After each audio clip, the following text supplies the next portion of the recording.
بسم اللہ الرحمن الرحیم۔ السلام علیکم دوستوں، کیسے ہیں آپ سب لوگ؟ امید ہے خیریت سے ہوں گے۔ جی دوستوں، آپ لوگ دیکھ رہے ہیں میرا یوٹیوب چینل جواب دو ود نعیم احمد۔ دوستوں، آج پی ٹی آئی کو عمران خان صاحب کو بہت بڑا دھچکا لگا ہے۔ اب سے کچھ دیر پہلے ہی عمران خان صاحب کے حوالے سے آپ لوگ کو پتہ ہی ہوگا کہ وہ آج جو ہے ان کی کچھ کیسز میں سماعت ہونی تھی اور وہ وہاں پر پیش بھی ہوئے۔ وہاں پر عمران خان صاحب نے کہا کہ شیریں مزاری صاحبہ جو ہیں وہ بہت مضبوط خاتون ہیں، وہ اتنی آرام سے کیا وہ ٹوٹیں گے ہی نہیں۔ انہوں نے صاف کہہ دیا تھا کہ شیریں مزاری صاحبہ نہیں ٹوٹیں گی۔ ان کے اس اعلان کے کچھ ہی دیر بعد جو شیریں مزاری صاحبہ ہیں انہوں نے ایک پریس کانفرنس کی، اور اس پریس کانفرنس میں ایک بڑا اعلان کیا۔ انہوں نے پی ٹی آئی کو چھوڑنے کے ساتھ ساتھ سیاست ہی چھوڑنے کا اعلان کر دیا۔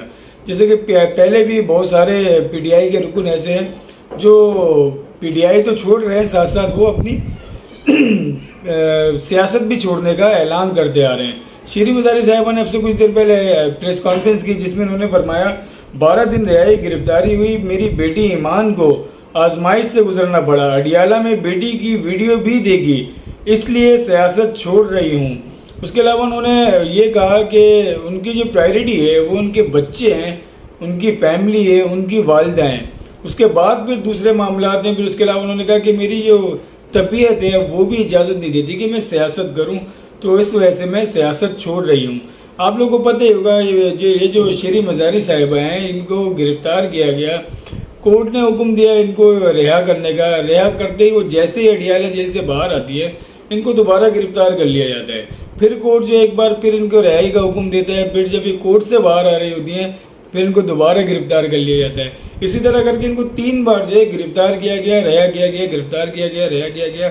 تو آج جو ہے بالآخر انہوں نے اعلان کر دیا سیاست سے دستبردار ہونے کا اور پی ٹی آئی کو بھی خیر آباد کہنے کا۔ ابھی تو دیکھیں یہ شیریں مزاری صاحبہ، اب تک جتنے بھی لوگ ہیں جنہوں نے پی ٹی آئی کو چھوڑا ہے، شیریں مزاری صاحبہ جو ہیں وہ سب سے بڑی وکٹ ہے پی ٹی آئی کی۔ اور اب سننے میں جو آ رہا ہے جو دوسری بڑی وکٹ ہو سکتی ہے، جو یوں کہ لیں مبینہ اطلاعات کے مطابق فیاض الچوہان جو ہیں وہ بھی اب اعلان بہت جلد کرنے والے ہیں۔ اس کے علاوہ کراچی سے 2 لوگ ہیں بہت ایکٹیو ہیں، بہت فرنٹ پہ ہوتے ہیں۔ ایک کا نام ہے بلال غفار صاحب، یہ بھی ایک مبینہ اطلاع ہے، بلال غفار۔ اور خرم شیر زمان صاحب جو ہے وہ ابھی لاپتہ ہیں، وہ ابھی مطلب وہ کوئی گرفتار نہیں ہے، ایسا نہیں ہے ان کو جس طرح سے ہوتا ہے کہ گرفتار کرنے کے بعد جو ہے وہ لاپتہ کر دیا جاتا ہے، اس طرح سے لاپتہ نہیں ہے، وہ خود سے لاپتہ ہیں۔ اور کہا یہ جا رہا ہے کہ دونوں مل کے بہت جلد ایک پریس کانفرنس کرنے والے ہیں جس میں وہ پی ٹی آئی سے لاتعلقی کا اظہار کریں گے۔ اب یہ سلسلہ بہت تیزی سے آگے بڑھتا جا رہا ہے۔ اب تو لگتا یوں ہے اگر عمران خان صاحب کو بھی گرفتار کیا جائے، اگر عمران خان بھی گرفتار ہو جائے تو وہ بھی پی ٹی آئی سے لاتعلقی کا اظہار کر دیں گے۔ تو جی اب دیکھتے ہیں آگے پی ٹی آئی کے ساتھ اور کیا کیا معاملات ہوتے ہیں۔ عمران خان اب آج جو ہے وہ عدالت میں پیش ہوئے، ان کو پھر سے ایک بار عدالت سے ریلیف ملا۔ 8 کیسز میں سے ان کو 8 کے 8 کیسز میں ہی ضمانت دے دی گئی 8 جون تک کے لیے۔ اب 8 جون کے بعد پھر جب نئی ان کے سماعت ہوگی پھر ان کی ایکسٹینڈ کر دیا جائے گا ان کی جو ضمانت ہے، اس کو یہ سلسلہ چلتا رہے گا۔ اب یہ سب چیزیں دیکھ لیں نا، ایک طرف عدالتیں جو ہیں وہ عمران خان صاحب کو ریلیف دے رہی ہیں، دوسری طرف جو ادارے ہیں ہمارے دوسرے پولیس ہو گئی اور دوسرے ادارے جو ہیں وہ اپنا کریک ڈاؤن کر رہے ہیں، اور آرمی ایکٹ کے تحت جو ہے وہ کیسز جو ہے وہ بنائے جا رہے ہیں۔ اب اس چیز کو لے کے جس طرح کے بیانات ہمارے آرمی چیف صاحب دے رہے ہیں، یہ جو 9 مئی کو جو کچھ معاملات ہوئے تھے، حملہ ہوا کور کمانڈر ہاؤس پہ، پھر ریڈیو پاکستان پہ، جی ایچ کیو پہ حملہ ہوا، ان سب کو لے کے جو ہمارے آرمی چیف ہیں انہوں نے کلیئر ایک واضح پیغام دے دیا ہے، واضح اپنا میسج دے دیا ہے کہ سخت کارروائی کی جائے گی اور چھوڑا نہیں جائے گا۔ جو بھی اس چیز میں انوالوڈ ہیں، جو بھی ان کاموں میں شامل ہیں، ان کو نہیں چھوڑا جائے گا۔ اب اسی بات کو لے کے عمران خان صاحب نے ایک بیان دیا ہے۔ عمران خان صاحب کہتے ہیں کہ آرمی چیف کے بیان سے لگتا ہے کہ کچھ ہوگا میرے ساتھ بھی، مجھے بھی گرفتار کیا جائے گا۔ اب جی یہ سب تو آ گئی پی ٹی آئی سے جو بڑی خبریں تھیں۔ اب جو دوسری خبر ہے وہ ہے بانی ایم کیو ایم جناب الطاف حسین کے حوالے سے۔ بانی M Q M Altaf Hussain صاحب نے کل ایک ٹویٹ کیا، اور یہ ٹویٹ جو انہوں نے کیا ایک بہت اہم ٹویٹ کیا، اور یہ ٹویٹ انہوں نے جنرل عاصم منیر جو کہ ہمارے آرمی چیف ہیں ان کے نام کیا۔ الطاف حسین صاحب فرماتے ہیں، chief of army staff general Asim Munir صاحب، سلام اور آداب۔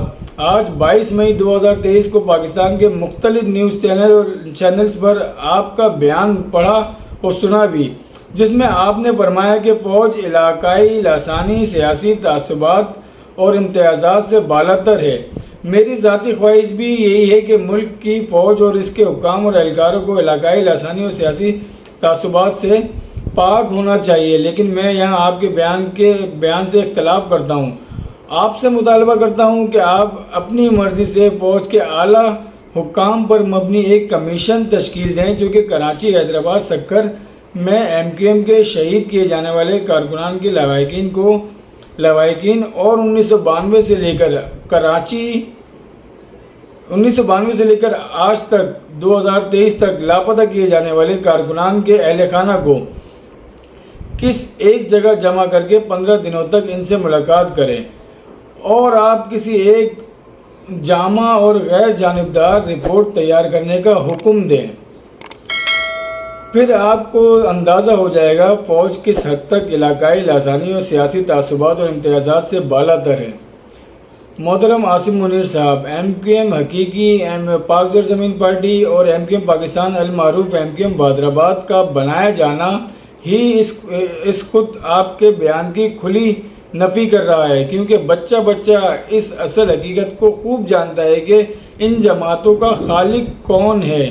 لہذا آپ سے میرا مؤدبانہ مطالبہ ہے کہ خدارہ آپ یہ کمیشن تشکیل دے کر فوج کو واقعتاً علاقائی لسانی اور سیاسی تعصبات اور امتیازات سے پاک کر دیں اور فوج کو اس کی اصل ذمہ داریوں تک محدود کر کے پاکستان کو بچانے کا کردار ادا کریں اور تاریخ میں اپنا نام سنہرے الفاظ میں لکھوائیں اور دنیا اور آخرت میں ایک نیک کام کرنے کا اجر حاصل کریں۔ یہ ایک بڑا بیان کل دیا، اپنے ٹویٹ کے ذریعے دیا، اپنے ٹویٹر اکاؤنٹ کے ذریعے دیا بانی MQM الطاف حسین صاحب نے۔ دوستو اذانیں ہو رہی ہیں، اذانوں کے بعد پھر کنٹینیو کرتے ہیں۔ خوش آمدید جی دوستو، اور اسی طرح کا ایک ٹویٹ کل بانی MQM الطاف حسین صاحب نے اور بھی کیا تھا، جس میں انہوں نے بات کی تھی جو شہداء ہیں۔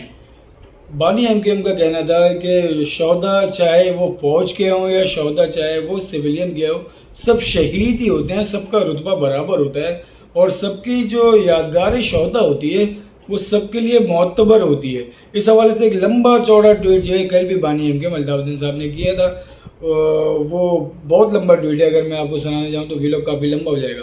تو جی اب اگر دیکھیں تو جس طرح سے بینرز لگائے جا رہے ہیں کراچی میں، اس میں بھی باقاعدہ عاصم منیر صاحب سے اپیل کی جا رہی ہے اور اسی طریقے سے بانی MQM الطاف حسین نے خود نے بھی مخاطب کیا ہے ہمارے army chief general Asim Munir صاحب کو اور ان سے گزارش کی ہے، ان سے اپیل کی ہے کہ وہ اپنا ایک کمیشن بنا دیں جو ان سب معاملات جو یہاں پہ کراچی میں ہوتے آئے ہیں 1992 سے لے کے 2023 تک، ان سب کے اوپر وہ نظر رکھے، ان سب کو پڑھے، ان سب کو دیکھے اور پھر فیصلہ کرے کہ ہماری فوج جو ہے وہ کتنی لسانی تعصب رکھتی ہے یا نہیں رکھتی، اور یہ سارے معاملات جو ہیں ان سب چیزوں سے فوج کو بالکل آزاد کرے، کسی بھی طرح کا کوئی بھی تعصبی یا کسی بھی قسم کا کوئی کردار فوج کے اندر نہ ہو اور اپنا نام جو ہے وہ سنہرے لفظوں میں لکھوائیں۔ اور جی اس کے علاوہ ایک خبر میں آپ کو اور بھی دیتا چلوں، ایک مبینہ خبر ہے اور یہ آپ میری خبر ہے آپ لکھ کے کہیں رکھ لیں، بہت جلد کراچی سے مافیوں کا سلسلہ شروع ہونے والا ہے۔ ایک خبر آ رہی ہے کہ بہت جلد جو ہے لوگ جو ہے جو آپ کو پتہ ہے نا کون لوگ معافیا مانگیں گے کراچی سے، تو یہ نچلے درجے سے شروع ہوگا، اس کے بعد جو ہے وہ اوپر تک کے لوگ جو ہیں وہ معافیا مانگتے ہوئے آپ کو بھی نظر آئیں گے۔ اور کچھ دنوں پہلے ہی، ابھی آج سے 2 دن پہلے، جو MQM پاکستان کی ایک مرکزی رہنما ہیں کشور زہرا باجی، انہوں نے بھی الطاف حسین صاحب کے حق میں ایک بیان دیا ہے اور انہوں نے کہا ہے کہ الطاف حسین صاحب کو زبردستی جو ہے وہ غدار بنایا گیا ہے، اور یہ سب کچھ انہوں نے اپنے ایک پروگرام میں، ایک انٹرویو میں کہا، ایک ٹاک شو میں بیٹھی ہوئی تھی، اس میں انہوں نے کہا کہ ہم سے کہا گیا کہ جی آپ اپنی قیادت چھوڑ دیں، ہم نے اپنی قیادت چھوڑ دی اور ہم نے اپنی قیادت کے خلاف جو ہے وہ بہت کچھ باتیں بھی کی، ہم سے جو کہا گیا ہم نے وہ کیا۔ تو اب وہ یہی کہہ رہی ہیں کہ الطاف حسین صاحب کو جو غدار بنایا گیا وہ زبردستی کا غدار بنایا گیا ہے۔ تو یہ ابھی یہ پہلا بیان ہے، اب آپ کو